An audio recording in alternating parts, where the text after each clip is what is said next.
রাধে রাধে, নমস্কার সকলকে। গোপাল সোনা রান্নাঘর চ্যানেলে নতুন একটি পর্বে আপনাদের সকলকে জানাই স্বাগত। আশা করছি আপনারা প্রত্যেকেই খুব ভালো আছেন, আর আমরাও রাধারানী এবং গোপাল সোনার অপার করুণাতে খুবই ভালো আছি। আজকে আপনাদের সাথে শেয়ার করছি নিরামিষ আলু ফুলকপির সবজি। ফুলকপির সবজি তো অনেক খেয়েছেন, তবে কথা দিচ্ছি নিরামিষ দিনে অথবা যে কোনো পূজা পার্বণে একবার এইভাবে ফুলকপির সবজি তৈরি করে দেখুন, প্রত্যেকেই প্রশংসা করতে বাধ্য হবে। ফুলকপি সবজি তৈরি করার ক্ষেত্রে অনেকেরই একটা প্রবলেম ফেস করতে হয়, সেটা হচ্ছে ফুলগুলো ভেঙে যায় বা সবজির প্রপার স্বাদ আসে না বা গ্রেভি টেক্সচারটা ঠিকঠাক থাকে না। আজকে আমি রেসিপিটি তৈরি করার ক্ষেত্রে বেশ কিছু টিপস এবং ট্রিক্স ফলো করেছি, তাই না স্কিপ করে সম্পূর্ণ রেসিপিটি দেখার জন্য আপনাদের কাছে অনুরোধ রইল। আশা করছি আজকের এই রেসিপিটি আপনাদের খুবই ভালো লাগবে। চলুন কথা না বাড়িয়ে চটপট রেসিপিটি শুরু করা যাক। নিরামিষ আলু ফুলকপি সবজি তৈরি করার জন্য সবার প্রথমে আমার যে উপকরণটি লাগবে সেটি হচ্ছে ফুলকপি। তো দেখুন, আমি কিন্তু আগে থেকেই ফুলকপিগুলোকে খুব সুন্দরভাবে বানিয়ে ধুয়ে একটা পাত্রে রেখে দিয়েছি। এছাড়া নিয়ে নিয়েছি আমি আলু। তো দেখুন, এখানটায় আলুগুলোকে কিন্তু আমি আগে থেকে ডুমো ডুমো করে বানিয়ে নিয়েছি এবং ধুয়ে একটা পাত্রে রেখে দিয়েছি। আলুর সাইজটা কিন্তু একটু বড় রাখার চেষ্টা করবেন, সেক্ষেত্রে কিন্তু ফুলকপির স্বাদটা বিশেষভাবে ভালো লাগবে। এদিকে মশলার উপকরণ হিসেবে আমি নিয়ে নিয়েছি স্লাইস করে কেটে রাখা কয়েক টুকরা আদা এবং কাঁচা পাকা লঙ্কা, মানে শুকনো লঙ্কা রয়েছে 2-3টে এবং সেই সাথে রয়েছে কাঁচা লঙ্কা। এবং নিয়ে নিয়েছি বন্ধুরা এদিকে আমি টমেটো, একটা পাকা টমেটোকে খুব সুন্দরভাবে ডুমো ডুমো করে বানিয়ে নিয়েছি। তো এই সমস্ত উপকরণ কিন্তু পেস্ট করে নিতে হবে। আজকে নিরামিষ ফুলকপির সবজি তৈরি করার জন্য নিয়ে নিয়েছি আরও একটি বিশেষ মশলার উপকরণ। এখানটা আমি নিয়ে নিয়েছি চীনা বাদাম পরিমাণ মতো, তবে আপনারা চাইলে চীনা বাদামের পরিবর্তে মগজদানা নিতে পারেন। সেই সাথে নিয়ে নিয়েছি কাজু, কিশমিশ এবং পোস্ত। এখানটায় পোস্তর পরিমাণটা একটু বেশি নিয়েছি। তো এই সমস্ত উপকরণ পেস্ট করে নিতে হবে, এটা দিলে কিন্তু ফুলকপির সবজির স্বাদটা বিশেষভাবে বেড়ে যাবে। এইবারে নিয়ে নিয়েছি আমি শুকনো মশলার উপকরণ। এখানটায় শুকনো মশলার উপকরণ হিসেবে নিয়ে নিয়েছি এলাচ, লবঙ্গ, দারচিনি মানে গোটা গরম মশলা, 2 চামচ পরিমাণ গোটা সাদা জিরে এবং 1 চামচ পরিমাণ গোটা ধনে। তো এই সমস্ত মশলার উপকরণ আমি পেস্ট করে নেব। তো বন্ধুরা চলুন এবার রান্নার মেন কোর্সে প্রবেশ করা যাক। দেখুন এদিকে আমি একটা ননস্টিকের কড়াই বসিয়ে দিয়েছি। এবার এর মধ্যে একটু জল দিয়ে উষ্ণ কুসুম গরম করে নিয়েছি। এবারে আমি যে আলুগুলো বানিয়ে রেখেছিলাম সেই বানিয়ে রাখা আলুগুলো এই জলের মধ্যে দিয়ে একটু হালকা ভাপিয়ে নিতে হবে। জলটা কিন্তু ঠান্ডা জলের মধ্যে আলুগুলো ছেড়ে দেবেন না, অবশ্যই জলটাকে হালকা উষ্ণ কুসুম গরম করে নেওয়ার চেষ্টা করবেন। তো যাই হোক, দেখুন এদিকে কিন্তু আমি আলুগুলো দিয়ে দিয়েছি। এইবার এর মধ্যে দিয়ে দিচ্ছি আমি 1 চিমটে পরিমাণ নুন দিয়ে আলুটা সেদ্ধ করে নিলে কিন্তু আলুটা খুব সুন্দরভাবে সফট হয়ে যাবে এবং সেই সাথে কিন্তু সবজির স্বাদটাও বেশ ভালো লাগবে। তো 50% মতো আলুটাকে আমি সেদ্ধ করে নেব। তো দেখুন এইবারে আমি একটা পাত্র দিয়ে ঢাকা দিয়ে দিচ্ছি এবং ফিরে আসছি 3 থেকে 4 মিনিট পর। তো বন্ধুরা ফিরে এলাম 4 মিনিট পর। দেখুন এদিকে আলুটা কিন্তু 50% সেদ্ধ হয়ে গেছে। তো এই পর্যায়ে এবারে আমি আলুটাকে জল ছেঁকে তুলে নেব। এইভাবে একবার যে কোনো নিরামিষ দিনে অথবা যে কোনো পূজা পার্বণে আপনারা কিন্তু এইভাবে ফুলকপির সবজি তৈরি করতেই পারেন। আশা করছি প্রত্যেকেই কিন্তু খুবই খুশি হবে খেয়ে এবং প্রশংসা করতেও বাধ্য হবে। তো যাই হোক, দেখুন এদিকে কিন্তু আলুগুলো আমি জল ছেঁকে তুলে নিয়েছি এবং ননস্টিকের কড়াইয়ে আবারও পুনরায় জল গরম করতে দিয়েছি। তো দেখুন জলটা কিন্তু উষ্ণ কুসুম গরম হয়ে গেছে। এইবারে এই পর্যায়ে আমি যে ফুলকপিগুলোকে বানিয়ে রেখেছিলাম সেই বানিয়ে রাখা ফুলকপিগুলো কিন্তু দিয়ে দেব এবং ফুলকপিগুলোকেও খুব সুন্দরভাবে ভাপিয়ে নেব 50% মতো, যাতে করে সেদ্ধ হয়ে যায়। যখনই ফুলকপি রান্না করবেন তখন একটা বিষয় মাথায় রাখতে হবে, ফুলকপিগুলোকে অল টাইম একটু ভাপিয়ে নিতে হয়। এতে করে কিন্তু ফুলকপির ভেতরে থাকা সার ওষুধের গন্ধটা বেরিয়ে যায় এবং স্বাস্থ্যের জন্য কিন্তু খুবই ভালো, মানে হেলদি ওয়েতে রান্নাটা হবে। তো যাই হোক, দেখুন এদিকে কিন্তু ফুলকপিগুলো আমি দিয়ে দিয়েছি। এইবারে এর মধ্যে আমি দিয়ে দেব হলুদ গুঁড়ো। এখানটায় আমি 1 চিমটে পরিমাণ হলুদ গুঁড়ো দিয়ে দেবো, এতে করে ফুলকপির কালারটা কিন্তু ভীষণই ভালো আসবে। এবং সেই সাথে দিয়ে দেবো 1 চিমটে পরিমাণ নুন। খুবই অল্প পরিমাণে নুন দিতে হবে, নইলে কিন্তু ফুলগুলো গলে যাওয়ার সম্ভাবনা থাকবে। তো নুন এবং হলুদ গুঁড়ো দিয়ে কিন্তু ফুলকপিটা সেদ্ধ করলে খুব ইজিলি তাড়াতাড়ি সেদ্ধ হয়ে যাবে এবং সেই সাথে খুব সুন্দর একটা কালার আসবে ফুলকপিতে। তো যাই হোক, দেখুন খুব ভালোভাবে নাড়াচাড়া করে কিন্তু আমি মিশিয়ে নিয়েছি।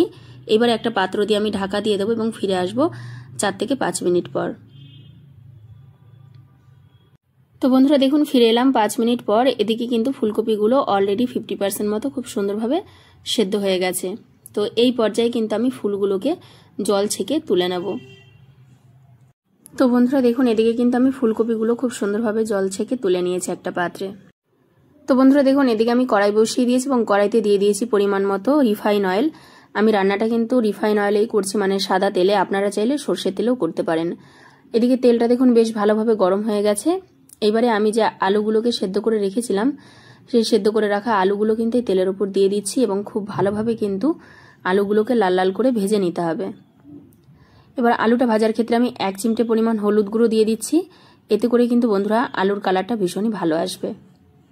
তো যাই হোক, এইভাবে আলুটাকে খুব সুন্দরভাবে নাড়াচাড়া করে আমি লাল লাল করে ভেজে নেব।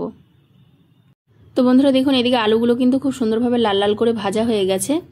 আলুগুলো কিন্তু এইভাবে ছাকা তেলে ভেজে নিতে হবে। এতে করে কিন্তু সবজির স্বাদটাও ভীষণই ভালো হয় এবং সেই সাথে দেখুন আলুগুলো দেখতেও কতটা সুন্দর লাগছে। তো যাই হোক, এবারে দেখুন আলুগুলো কিন্তু আমি তেল ছেঁকে তুলে নিচ্ছি একটা পাত্রে। বন্ধুরা আলুগুলো তো ভেজে তুলে নিয়েছি। এইবারে কড়াইতে দেখুন যে পরিমাণ তেল রয়েছে এই তেলে কিন্তু আমি ফুলকপিগুলোকেও ভেজে নেব। তো একে একে ফুলকপিগুলো তেলের উপর দিয়ে দেব। তো বন্ধুরা দেখুন, প্রথমবারে কিন্তু ফুলকপিগুলো দিয়ে দিয়েছি। আমি একবারে সব ফুলকপি দিয়ে ভাজবো না, দুটো ব্যাচ করে ভেজে নেব। এতে করে ফুলকপিগুলো ভাজা খুব ভালো হবে এবং ফুলগুলো ভেঙে যাওয়ার চান্স একদম থাকবে না। তো যাই হোক দেখুন, এদিকে কিন্তু ফুলকপিগুলো কথা বলতে বলতে খুব সুন্দরভাবে ভাজা হয়ে গেছে। এইবারে ফুলগুলোকে আমি তেল ছেঁকে তুলে নেব এবং সেম একইভাবে আমি বাকি ফুলকপিগুলো ভেজে নেব। এদিকে ফুলকপিগুলো তো আমি ভেজে তুলে নিয়েছি এবং কড়াইতে যে পরিমাণ তেল রয়েছে এই তেলেই কিন্তু বাকি রান্নাটা কমপ্লিট হয়ে যাবে। তো দেখুন, এর মধ্যে দিয়ে দিয়েছি একটা তেজপাতা আমি মাছ বরাবর ফাটিয়ে এবং সেই সাথে দিয়ে দিচ্ছি একটুখানি সাদা জিরে ফোড়ন। সাদা জিরে ফোড়ন দিলে কিন্তু এই আলু ফুলকপি সবজির স্বাদটা ভীষণই ভালো হয়। তবে অপছন্দ হলে আপনারা সাদা জিরে ফোড়নটাকে স্কিপ করতে পারেন। তো বন্ধুরা দেখুন, এদিকে কিন্তু ফোড়নটা খুব সুন্দরভাবে রেডি হয়ে গেছে। এইবারে আমি একটা মশলার পেস্ট করে নিয়েছি, মানে কাঁচা লঙ্কা, আদা, টমেটো, গোটা জিরে, ধনে, গোটা গরম মশলা, এই সমস্ত উপকরণ একসাথে পেস্ট করেছি। তো সেই পেস্ট মশলাটা কিন্তু এবারে আমি তেলের ওপরে দিয়ে দেব। তো দেখুন, এদিকে কিন্তু মশলাটা দিয়ে দিয়েছি তেলের ওপরে। এইবারে কিন্তু খুব ভালোভাবে মশলাটাকে একটু ভেজে নিতে হবে, যাতে করে টমেটোর কাঁচা গন্ধ এবং আদার কাঁচা গন্ধটা চলে যায়। তো বন্ধুরা দেখুন, এদিকে মশলাটা মোটামুটি 2 থেকে 3 মিনিট মতো হালকা মিডিয়াম টু লো ফ্লেমে ভেজে নিয়েছি। এইবারে এই পর্যায়ে আমি দিয়ে দেবো এর মধ্যে হলুদ গুঁড়ো। তো হলুদ গুঁড়োটা দিয়ে দিচ্ছি সম্পূর্ণ কালার এবং স্বাদের জন্য। আমি কিন্তু কোনো রকম রেড চিলি পাউডার ইউজ করব না, তবে আপনারা চাইলে করতে পারেন। এবং সেই সাথে বন্ধুরা এর মধ্যে আমি দিয়ে দিচ্ছি জিরে এবং ধনে গুঁড়োর মিক্সড পাউডার। এইবারে এই শুকনো মশলার উপকরণকে এই মশলার সাথে খুব ভালোভাবে কিন্তু আমি একটু ভেজে নেব, আর 1 থেকে 2 মিনিট মতো। তো দেখুন, এদিকে মশলা থেকে তেল ছাড়তে শুরু করেছে। এইবারে এই পর্যায়ে আমি দিয়ে দেবো কাজু, কিশমিশ, পোস্ত এবং চীনাবাদামের পেস্ট। এই পর্যায়ে কিন্তু গ্যাসের ফ্লেমটা অবশ্যই লো টু মিডিয়ামে রাখবেন, নইলে কিন্তু মশলাটা লেগে যাবে। আর যেহেতু বাদামের পেস্ট দেওয়া হবে সেই জন্য গ্যাসের ফ্লেম একদমই লো রাখার চেষ্টা করুন কিছু সময়। তো যাই হোক, এবারে মশলাটি দিয়ে দিয়েছি। এবারে খুব ভালোভাবে কিন্তু আবারও নাড়াচাড়া করে ভাজতে লাগবে এই মশলার সঙ্গে। এদিকে মশলাটা খুব সুন্দরভাবে কিন্তু আমি ভেজে নিয়েছি। মশলা থেকে অলরেডি খুব ভালোভাবে তেল ছাড়তে শুরু করেছে। এইবারে এই পর্যায়ে আমি এর মধ্যে দিয়ে দেবো মশলার বাটি ধোয়া জল, খুবই অল্প পরিমাণে। এইবারে মশলাটাকে আর 2 মিনিট মতো খুব ভালোভাবে কুক করে নেব। তো ফাইনালি দেখুন, ফুলকপি আলুর সবজি তৈরি করার জন্য মশলাটা কিন্তু একদম পারফেক্টলি ভাবে কুক করা হয়েছে। তো মশলা থেকে তেল ছাড়তে শুরু করেছে। এইবারে কিন্তু এর মধ্যে আমি দিয়ে দেবো পরিমাণ মতো জল। তো দেখুন, এদিকে পরিমাণ মতো জল দিয়ে দিয়েছি এবং খুব ভালোভাবে কিন্তু নাড়াচাড়া করে মিশিয়ে নিয়েছি। এইবারে গ্রেভিটাকে খুব ভালোভাবে ফুটিয়ে নেব। তো দেখুন বন্ধুরা, এদিকে কিন্তু গ্রেভিটা খুব ভালোভাবে ফুটে উঠেছে। এইবার এর মধ্যে আমি দিয়ে দিচ্ছি স্বাদ মতো নুন এবং সেই সাথে দিয়ে দেবো 1 চিমটে পরিমাণ চিনি। এদিকে গ্রেভিটা কিন্তু খুব ভালোভাবে ফুটে রেডি হয়ে গেছে। এইবারে এর মধ্যে আমি দিয়ে দেবো আগে থেকে ভেজে রাখা আলু এবং ফুলকপিটা। আলু এবং ফুলকপিটা কিন্তু অলরেডি 60%-এর ওপরে কিন্তু কুক হয়ে গেছে এবং আমি যেহেতু খুব ভালোভাবে ভেজে নিয়েছি সেই জন্য কিন্তু আলু এবং ফুলকপিটা দিয়ে খুব বেশি একটা ফোটানোর প্রয়োজন হবে না। মাত্র 4 থেকে 5 মিনিট মতো ফুটিয়ে নিলেই কিন্তু রেডি হয়ে যাবে। তো যাই হোক দেখুন, একে একে কিন্তু আমি আলু এবং ফুলকপিটা দিয়ে দিয়েছি। এইবারে আলু এবং ফুলকপিটাকে আমি গ্রেভির সঙ্গে 4 থেকে 5 মিনিট মতো খুব ভালোভাবে ফুটিয়ে নেব। তাহলেই কিন্তু রেডি হয়ে যাবে আজকের এই দুর্দান্ত স্বাদের নিরামিষ আলু ফুলকপির সবজি। তো ফিরে আসছি 5 মিনিট পর। তো বন্ধুরা ফিরে এলাম 5 মিনিট পর। দেখুন, এদিকে আলু এবং ফুলকপিটা কিন্তু খুব সুন্দরভাবে কুক হয়ে গেছে এবং একটা ফুলকপিও কিন্তু ভেঙে যায়নি। এইবার এই পর্যায়ে নামানোর আগে আমি এর ওপর দিয়ে ছড়িয়ে দেবো একটুখানি সানরাইজের শাহি গরম মশলার গুঁড়ো এবং সেই সাথে দিয়ে দেবো একটুখানি ধনেপাতা কুচি। তবে আপনারা চাইলে নামানোর আগে কিন্তু এখানটায় 1 চামচ ঘি দিয়ে নামাতে পারেন, সেক্ষেত্রে সবজির স্বাদ ভীষণই ভালো হয়। তবে আমি ঘিটা দিচ্ছি না। তো এবারে এই পর্যায়ে ধনেপাতা কুচিটা সবজির সাথে খুব ভালোভাবে নাড়াচাড়া করে একটু মিশিয়ে নেব এবং ধনেপাতাটা দেওয়ার কারণে কিন্তু অসম্ভব সুন্দর একটা ফ্লেভার তৈরি হয়ে যাবে, যেহেতু শীতের সবজি। এবার এই পর্যায়ে গ্যাসের ফ্লেম অফ করে দেবো। এর থেকে আর বেশি ফোটানোর প্রয়োজন নেই, কারণ সবজিটা নামালে কিন্তু গ্রেভিটা অলরেডি খুব গাঢ় হয়ে যাবে। তো ফাইনালি রেডি হয়ে গেছে আজকের এই দুর্দান্ত স্বাদে নিরামিষ আলু ফুলকপির সবজি। দুপুরে গরম ভাতের সাথে এইভাবে একবার আলু ফুলকপির সবজি তৈরি করে পরিবেশন করে দেখুন। প্রত্যেকে এক মুঠো ভাত বেশি খেতে বাধ্য হবে, সেই সাথে ভীষণই তৃপ্তি পাবে এবং প্রশংসা করতে বাধ্য হবে। আর যদি আপনারা রাতের ডিনারে এরকম আলু ফুলকপির সবজি তৈরি করেন, তবে কিন্তু রুটি লুচি পরোটার সাথে জাস্ট বাজিমাত, এক কথায় অসাধারণ অমৃতের মতো লাগবে। ঘরোয়া মশলা দিয়ে খুবই সহজে কিন্তু বাড়িতে আপনারাও এরকম নিরামিষ আলু ফুলকপির সবজি তৈরি করে পরিবেশন করতে পারেন। আশা করছি ভীষণই ভালো লাগবে।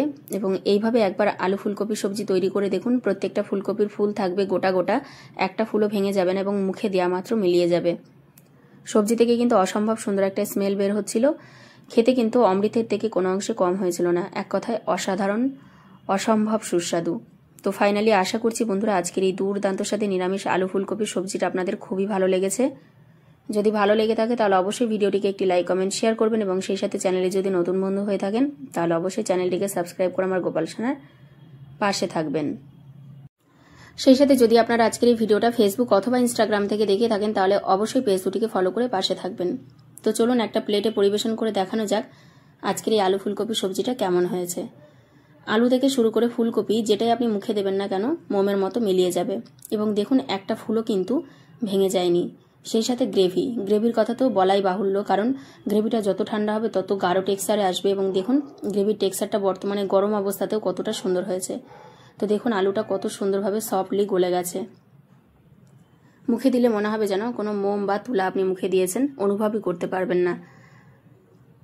তো আপনারাও দেরি না করে কিন্তু বাড়িতে চট জলদি এইভাবে ঘরোয়া উপকরণ দিয়ে নিরামিষ আলু ফুলকপির সবজি তৈরি করে শীতের দুপুরে জমিয়ে খাওয়া দাওয়া করুন। তো ফাইনালি আশা করছি ভিডিওটা আপনাদের ভালো লেগেছে এবং নেক্সট কী ধরনের রেসিপি দেখতে চান অবশ্যই কমেন্ট বক্সে জানাবেন। আজ ভিডিওটা এখানেই সমাপ্ত করছি। দেখা হবে আবারও একটা সুন্দর রেসিপি নিয়ে নতুন একটা পর্বে আপনাদের সঙ্গে। ততক্ষণ পর্যন্ত আপনারা সকলে খুব ভালো থাকুন, সুস্থ থাকুন, পাশে থাকুন। গোপাল সোনা রান্নাঘর চ্যানেলের সাথে অল টাইম জুড়ে থাকুন। নিত্য নতুন এরকম নিরামিষ রেসিপি অল টাইম আপলোড হতে থাকবে। তো আপনাদের সকলের জন্য রইল অনেক অনেক ভালোবাসা এবং শুভকামনা। রাধে রাধে, জয় গোপাল।